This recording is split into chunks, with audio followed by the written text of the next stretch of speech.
Let's talk about Y2K, the latest film from A24, a disaster comedy film directed by Kyle Mooney in their director debut. It is written by Kyle Mooney, Evan Winter, produced by Jonah Hill, amongst others. You have Jaden Martell starring in this, as well as Julian Dennison. You have Rachel Zegler and a bunch of other people in here. I don't want to get too much into it because there's a ton of things here that are surprising. So what happens here is we go back to the time of Y2K 2000, right before New Year's Eve 1999. There was a big scare all around, and I was young at the time, but I kind of remembered everybody like going crazy about this, and at school, and everybody was just like, what is gonna happen when we come back from break, right? And so this movie basically says, what if the problem did happen in the year 2000? The computers and technology go crazy, and in this case they come to life and they want to turn against humanity. It sets up a pretty interesting premise, and I will tell you, when I first heard about this movie and it was gonna premiere at South by Southwest, I was game to watch it, but I just didn't arrive in time to watch it, so I was like, all right, whatever. And so everybody that went to South by Southwest that I knew had some mixed opinions about it. Some people hated it, some people loved it, and some people were just like, it was whatever. So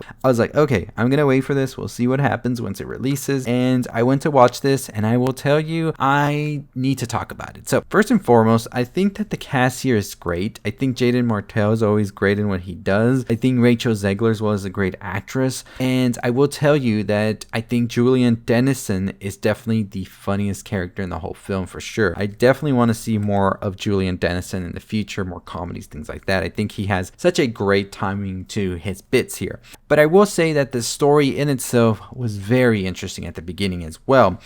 And that was before the Y2K stuff happened. I will tell you, this movie does lose itself once the Y2K things start to happen, because I think the story in itself, how it was sort of setting up itself like a super bad-esque type film with these two friends who are kind of like on the lower end of the popularity in their high school, and they're trying to come up, and just that sort of like comedy of high school was the strongest part about it. Also, the offbeat humor that some of the adults had, it kind of added to it. Whereas I think that this movie started off very strong as a comedy and almost coming of age, if you will, and then it sort of started to lose itself in what it wanted to do, almost like a identity crisis with tones here is what it had. Because then it turns into like a horror movie, and then it turns into like a disaster movie, and then it turns into a survival action-esque, and then it still wants to do some comedy in between. And I feel like it had moments where it really shines with them, but then it does have moments where it's just like falling apart on its own, and it starts to lose steam, if you will. Like, we started off sprinting and it was great, it was awesome, and then by the halfway point after a certain event with some characters happens,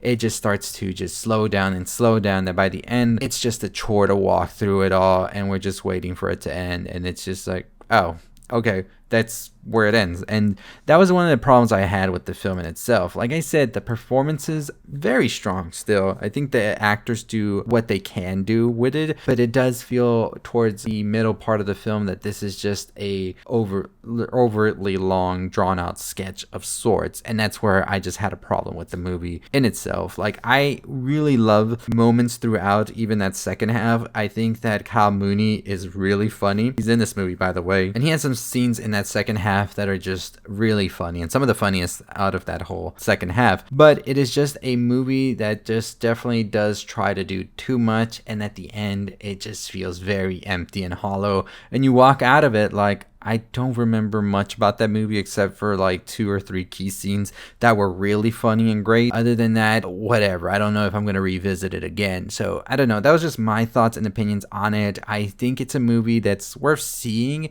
Would I run out to the theater to watch it? I just don't know. Maybe this is a matinee movie if you really want to watch it already, because I know it takes some time for A24 movies to go out on streaming. If you're a fan of Kyle Mooney's like work and things like that, you might enjoy it. I think that it is definitely one of those movies that I just don't know if I would have paid the full price to go watch it in the theater for sure. But if you really want to watch it, I think it's a party movie. I've said that before already. It's a movie that is great to put on with a bunch of people and just like glance over it from here to time. But I don't know. That's my thoughts on it. I would definitely wait for matinee or for streaming for this one, but that's just me.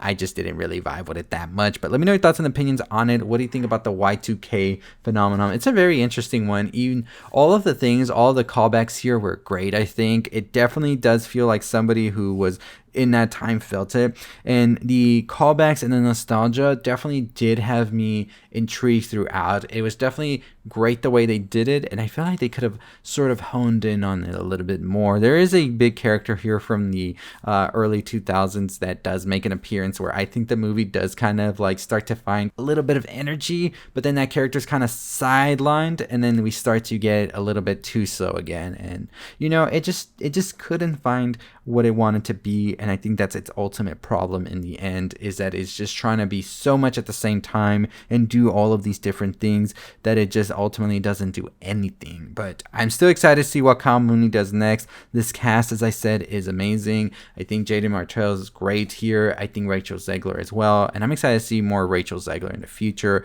I think she is a phenomenal actress, and I'm curious to see what Snow White will be like. But we'll talk about that trailer, don't worry. I haven't watched it yet, but I will. And Julian Dennison is the highlight. It's definitely the one that I was the most excited watching on the big screen, because they were just hilarious throughout, and they got a bright future in comedy for sure. But let me know if you're going to be watching Y2K, if you're excited for it or not. I don't mean to bring you down on it if you are, but I had a lot of hype for this one. I had a high expectation for it, and maybe I set myself up with it, but I still had a good time. It was still fun.